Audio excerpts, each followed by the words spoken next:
You can do that too. Okay.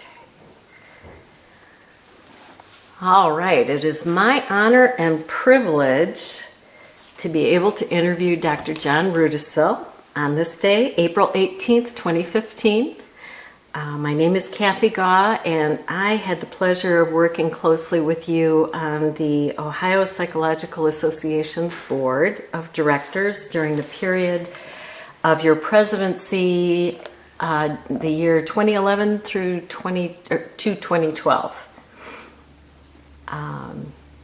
And I'm very excited that you're allowing me to interview you today.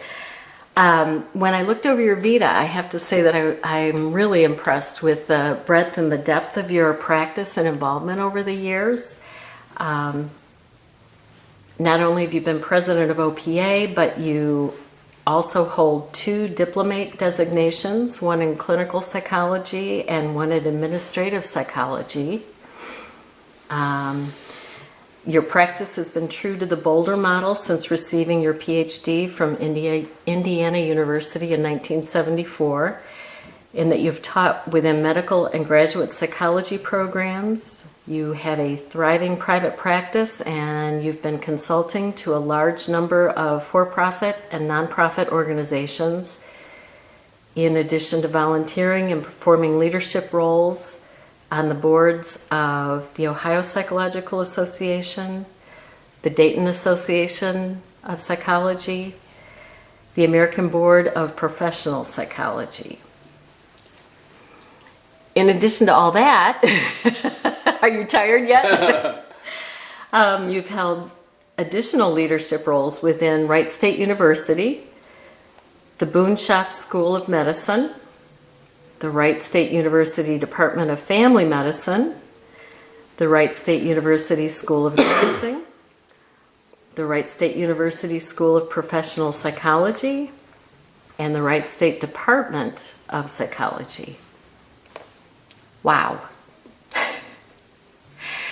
So where would you like to start in terms of, it seems to me that you have quite a nice perspective on how psychology has evolved in the areas of teaching, clinical practice, and also consulting, which is more relatively new in those 3 areas. Well, thank you, Kathy. It was very kind of you to give that introduction, and I enjoyed working so much with Kathy. Kathy was a great mentor. She was the president prior to my term, and so she gave me a lot of information. It was really helpful in getting me started into doing that job.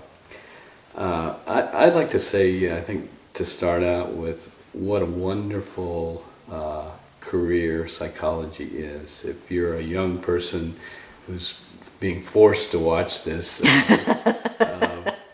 it's a wonderful way to spend your life. If you're a person who wants to help people and wants to have the kind of meaning in life that's derived from watching people grow and develop, watching organizations become more effective and pursue their goals, watching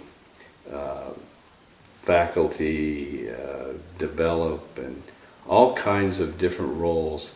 It's just a wonderful way to spend your life, and I would have done this if I didn't get paid. Oh. And I was fortunate to get paid very well throughout my career and have a very nice life. Most of the time, in the helping professions, we take our vow of poverty, but it doesn't necessarily have to be that with psychology. There are a lot of roles that a person can support a family and have a good life, and also have that meaning and purpose of being able to help other people. So I really would encourage you to, if you're the kind of person that enjoys meaning in that way, it's a great outlet for you. It's also a place where you can be very artistic and creative, because even though there is science and science that has to be mastered, within that application of the science, there's just so much creativity and so much individuality in learning each person and each setting and each context that you work in and how to apply the principles of psychology. And, if you're a person of spirituality or you want to serve mankind, it also allows you to do that in a very intellectually stimulating and creative way. So I would just throw that out for those of you who are thinking about psychology as a career. And I wouldn't worry about all the naysayers that say, it's a terrible profession now that managed care is coming in, or you can't get paid, there are so many entrepreneurial possibilities with psychology if you really just try to think about how to meet people's needs, how to be helpful, then you'll find lots of ways to be able to use that as an outlet for your skills and abilities. I think that's a wonderful thing for people to hear, because I do agree that, especially now with the Affordable Care Act having been a recent development, I think that change has really frightened a lot of people. Yeah, but there's just so many options. I'm a person that gets bored easily, and probably, most people give you the career advice to pick one thing and go into it extremely deeply and become an expert in some area. My ADD wouldn't allow that, so I've never been able to do that. So I had all kinds of areas that I were interested in. So I've been an administrator, I've been a dean, I've been a director of administrative units, I've been a practitioner full-time and a consultant and a teacher and all these different roles. And so within psychology there's enough breadth that most people have to change careers, but you can just change careers multiple times within psychology and renew yourself and find something new and exciting to do. It's that kind of opportunity. Did you know that on the front end? Is that why you sought psychology? I think I sought psychology initially because I was always the kind of person that people would come to and want to talk to and find it easy to kind of unburden themselves. And I'd grown up in a very religious environment, and so everybody thought I was going to be a minister, but I never felt the call of ministry. But I did notice that people just seemed to gravitate to me that way, and I thought, gee, how can I use that and be helpful in a way? And so I think that's why I went into clinical psych. And clinical psych is a great springboard for lots of things. I mean, psychologists make wonderful administrators because they understand systems, they understand people, they can be goal-directed, and so clinical psychology and counseling psychology are really excellent springboards for things like coaching or consulting, all those kind of newer professional roles that are developing now, because you do have that in-depth understanding of people and people's not only their pathology but their normal development. Mm-hmm. Mm-hmm. Now, I was thinking about your involvement with the School of Professional Psychology at Wright State and your interest in branching out and new and different things, and that was a pretty new concept in school at the time that you when I first came to Dayton, right after I left the military, and I had served at the end of Vietnam, so I had a lot of experience and a lot of things happened in the military. And I came back as chief psychologist of Dayton Mental Health Center, which was the large state hospital. And of course, many, many things were happening to the state hospital system at that time, deinstitutionalization and lots of people being put on the street, and there was a lot of things happening. And but the kitchen cabinet, which was this kind of elite group that included people like Dave Rogers and Ron Fox and Jim Webb and people like that, and my mentor Beth Wales invited me to come and meet in these early meetings when they were talking about trying to form the professional school. And I was just a young psychologist at that point, and I was extremely impressed with their political acumen Oh, and yes. their ability to get things done through the legislature and all those things. So it was a very exciting time to just listen to them and watch them operate. And then Beth Wales, who was with the medical school, and she was director of medical education in the Department of Psychiatry. She auditioned me for a course and then hired me in the medical school, and that's how I got started there. And eventually, I took her position when she left. So she was a very important influence on me, and she was also kind of a force in terms of a lot of what happened locally with psychology too. But Dayton Mental Health Center, where I started, really was the beginning of the community mental health movement. Arnie Allen, who later was my boss in the Department of Psychiatry, started with Scott Bauer, a psychologist in Dayton, Eastway Community Mental Health Center, which was the first community mental health center in Ohio. Oh. And so really the community mental health movement came out of that state hospital. Wow. And of course it's proliferated and developed from there.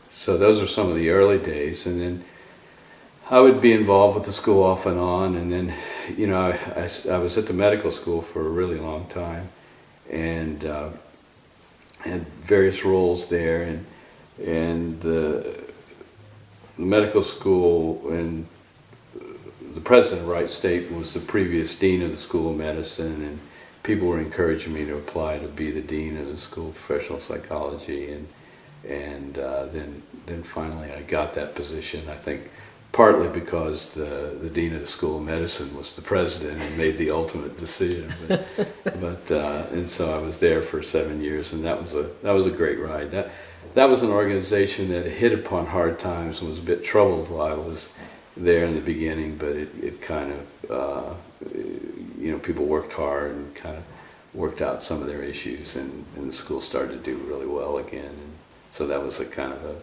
a fun, That's administrative time for me too.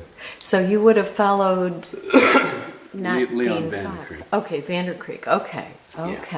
Yeah. Okay, yeah, that, and I think, you know, I attended the School of Professional Psychology when Ron Fox was the dean, Yeah. and I think, you know, he had so much energy, and this was his baby, and Yeah. so I would imagine that then having another dean come in, probably about that time, things would really start to, you know, because the original group of deans had moved on in a lot of ways, and Yeah. so new people with new ideas that may not. Lots of change. And, Yeah. yeah, and you know, the whole idea of the professional school was really attractive to me because you know, I like the idea of the professional model.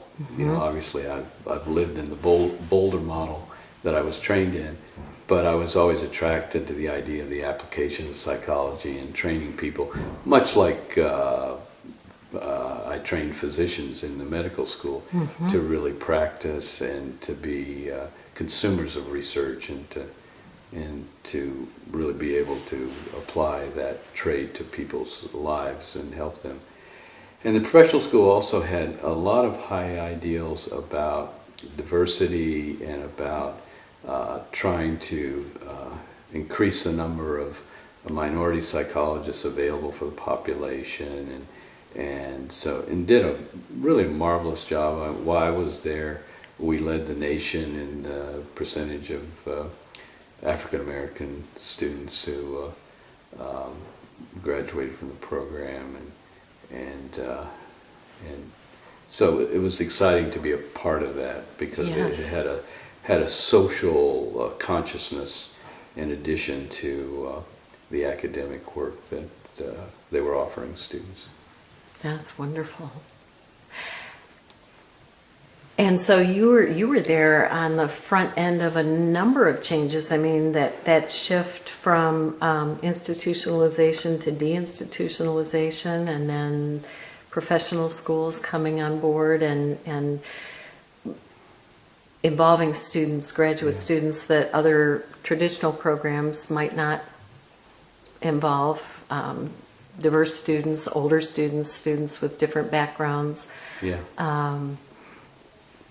And how did the consulting angle of your work come in? Because that's also relatively new in the field. The consulting, I've always been, we're always cautioned to be careful to operate within our scope of practice.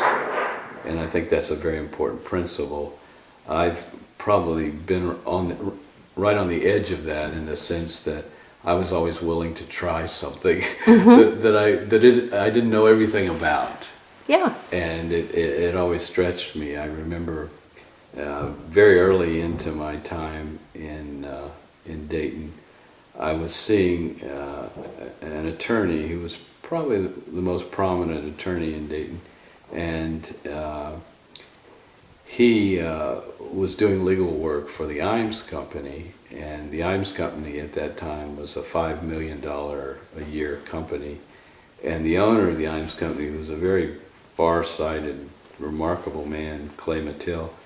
He said, "Who's the best psychologist in Dayton?" And so this guy, knowing one psychologist, not nearly the best psychologist in Dayton, a very young psychologist, said, "Oh, John Rudisill." And so Clay comes to me, and we start working together, and of course the Imes Company became a $1 billion company, and then was eventually bought by Procter & Gamble, and then the Mars Company. But in the course of that, I learned a lot about working with organizations, with executive testing, executive coaching, team building, all the kind of consulting tools. And and then I always went to Division 13 meetings and tried to learn and develop, and read a lot to try to develop those skills. But it just happened by accident. And then once you do some work and if people like it, then they recommend to other people, and then there's a network that develops. And I've been fortunate that I've had enough work to do just in this area that I haven't had to travel as a consultant, because a lot of consultants have to travel a lot. But I've enjoyed just being able to make a living locally with different companies and employee assistance programs. There are lots of other parts of that you can do that I've done that have been fun. And and again, I didn't know anything about running any of those things, but you just kind of learn how to do it, and it's not that hard once you try. Right. And so I would encourage people to be entrepreneurial in that way. And I think that's what creates new roles for psychologists. I mean, I've worked with executive recruiting firms. I've worked with all kinds of different settings that have been kind of something you wouldn't think about doing. I really think that psychologists in the future will be one of the critical members of any kind of executive team. You have accountants. Everybody has to have an accountant. Everybody has to have an attorney. But I think everybody should have to have a psychologist too. And I think at some point that will be recognized, as long as we continue to provide value and do good work for the people that we serve. So then I had the opportunity to teach consulting at the professional school, and that was fun. And one day one of my students came up, a guy named Rick Sears, who I'm sure a lot of people know, is a very up-and-coming psychologist in Ohio. He said, this is really good stuff. It's so much better than our textbook. Why don't you write a book? I said, I don't have time to write. I'm dean of the college. I said, why don't you write it? He said, okay, I will. and so he basically took all my notes and wrote a book. And oh, great! And so we wrote a book on consulting, and became a textbook for lots of other professional schools in the country. Fantastic. That's a nice way to write a book. Yeah, that's the easy way. I like that. Well, and I noticed also that you and I wonder if it's an offshoot of this, of your consulting work. You were instrumental in starting the Psychologically Healthy Workplace Award within the state of Ohio. Yeah. I mean, I think it makes so much sense for us to look at not only healthy individuals, but healthy systems, and for psychology to reward and encourage workplaces that are humane and consider the development of the person. You know, organizations really work much better if they really care about the people they serve. And I've been fortunate to consult with a number of companies that are just, so caring about their employees, and it's just magic, because what happens is that people are so devoted to the company and such good marketers of the company's products that it just multiplies the effectiveness of the company. And short-sighted companies, try to cut costs and don't consider the impact of policies and changes on individuals. And, they pay an enormous price in productivity and absenteeism, presenteeism, all those kind of problems that people have. Yes. When they're disengaged, when they don't feel a part of, providing meaning for people, that something is really important in their lives that they can feel good about, and feel good that they're a part of something bigger than themselves. Yes. So it's great that OPA has done that. OPA is been such a wonderful organization in Ohio, and such a healthy organization itself in many ways. Had the first executive director of any association in the country, Henry Saman, and he was kind of a wild and crazy guy, kind of a newspaper reporter, and he acted like a newspaper reporter, and he was so much fun. And then as the organization matured, then more administrative structure took place, and then somebody like Michael Rainey, who's so skilled and talented as an administrator, has been such a key part of the organization. But they've done a great job using volunteer efforts, and a lot of psychologists in Ohio have been engaged. And it's again, if you're a young person, it's really an important part of being part of the effort of psychology, to be both in your local association and your state association, as well as the APA. And when did you get involved with the Dayton Association? Fairly early on, I became part of that, and then became president of DAPA, Dayton Area Psychological Association. And we did some good things. So we had a strategic plan that we developed, and then we had really pretty good engagement. Actually, much larger than it is today, but it's hard. We're living in a time where associations are not necessarily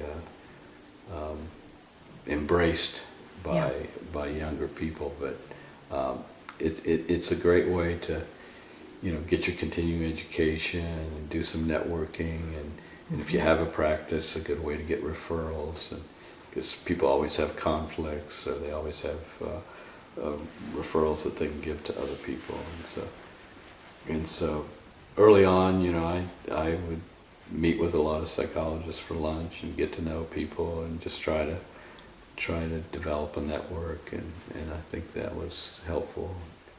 And some of those people are still friends to this day, and that I've really enjoyed over the years. Yeah. Where do you see, you spoke very positively about the profession and it continuing to be an essential part of business teams and healthcare and those sorts of things. What's your vision for psychology based on how you've seen it evolve?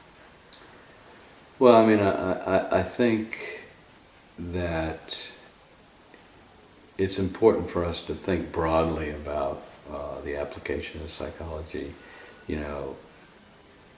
many people that watch this are like me, and they love to do therapy and they love to do counseling, and it is an important role.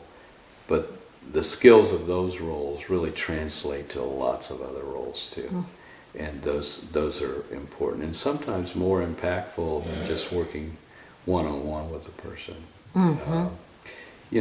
For example, if you can coach a person who has 1,000 people reporting to them, and you can impact how they relate to those people, that's really leveraging your influence as a psychologist. Yes, that's a very good point. And so, I think I would just hope that we wouldn't limit who we are, and the application of what we do. Social policy, governmental kinds of consulting and involvement, everything from homeland security to human safety systems. There's just so many applications, and we can't all do them all. We don't all have the technical ability to do them all, but those things that interest us, and there's just lots of options. And so I would see that if we allow it, I think the future is really wide open for us. And in this whole healthcare environment in which everything is going to be team delivered. Yes. Who knows about teams? Who knows about team building? Who knows about team roles? And who knows about team dynamics? And who knows about leadership and management and all those kind of things? None of the other healthcare professions do. Right. But we do. And so we can not only play a role in the delivery of those services, we can play a role in the organization of those services and how to get people to effectively dialogue with each other and make good decisions in the interests of the patient. Yes. It's very exciting. I hope lots of people look at this interview to, especially when they're feeling frustrated or feeling like the change is going to nudge them out of a discipline that they're really interested in. Yeah, when you think about psychology's the #1 undergraduate major, what that tells you is that a lot of us have a tremendous interest in knowing about ourselves and other people, and it's intrinsically extraordinarily fascinating subject. What we do to people on the way to acquiring that knowledge is another thing, and not so many people end up at the end of the pipeline, but it suggests that we have probably the most intrinsically interesting for many people of any subject. And so that means we should get the best and the brightest in our field. That's very interesting. I hadn't thought about it in that way. Yeah. Well, and when you said what we do to people as we train them, made me flash on your experience with the medical schools and how that's shifted over time in terms of the intense training, hours with no sleep that had been expected, and how that's changed over time. And did you see anything about that while you were working with the medical programs? Yeah, medical school has always had the conflict of having an enormous amount of content to master. Yes. And yet wanting to not lose its healer roots and its the humanistic aspect of medicine. And it's always been a difficult conflict. A conflict that most medical students resolve by just trying to survive and learn what they have to learn. And so they come to behavioral science, as it's called in the medical school, with a bit of disdain. Most of them report when they're in practice how valuable their behavioral science was, and they wish they would learn more, because so much of the application of their skills involves behavioral science as opposed to medical science. I came along in medical school not long after Engel's introduction to the biopsychosocial model, and so there was a tremendous influence in trying to make medicine not just a biological discipline, but a psychosocial discipline as well. And so, we developed course structures and preceptoring and various kind of programs to try to do that. Particularly for those physicians who become generalists or family physicians, general internists, OBGYN, those kind of physicians, because they really are practicing psychologists in many ways. And so that was an interesting problem in trying to find ways to engage these medical students that were just trying to survive, learning the Krebs cycle and things like that. Yes. But that that was a fun problem. And if you can teach in that setting, you can teach in any setting, because you pretty much have to jump up and down and spit quarters to keep the attention of the students. Psychology students are much easier. They already come in interested in the topic, yeah. Yeah. Wow, Yeah. wow. Yeah, and it seems like the training of medical students has gotten a bit more humane as time has gone on. Yeah, both from family medicine and internal medicine as well. Internal medicine kind of had a humanistic movement that changed its emphasis, and of course, as you point out, some of the regulations have changed in terms of the amount of hours residents are allowed in-house and how much call they have, and all those things have made it a little more humanistic in terms of being a physician. One of the things I do, one of my volunteer activities, is I do psychotherapy for psychiatric residents. Oh, that's great. And it's a fun exercise because these are folks that are going to treat hundreds of people in their careers, and if they can have a good experience with therapy, then they become more than pill pushers, but they're people that have some appreciation for therapy and can begin to incorporate at least psychological considerations in giving medicine, giving other kinds of biological treatments. So that's been a fun kind of thing to do for me.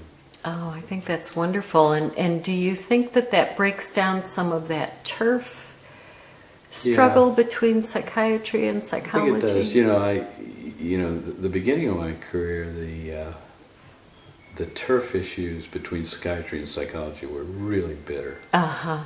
They were really strong. Psychologists in the very beginning weren't really allowed to do therapy even. And so then there was the big battle over whether psychologists could do therapy. We won that one.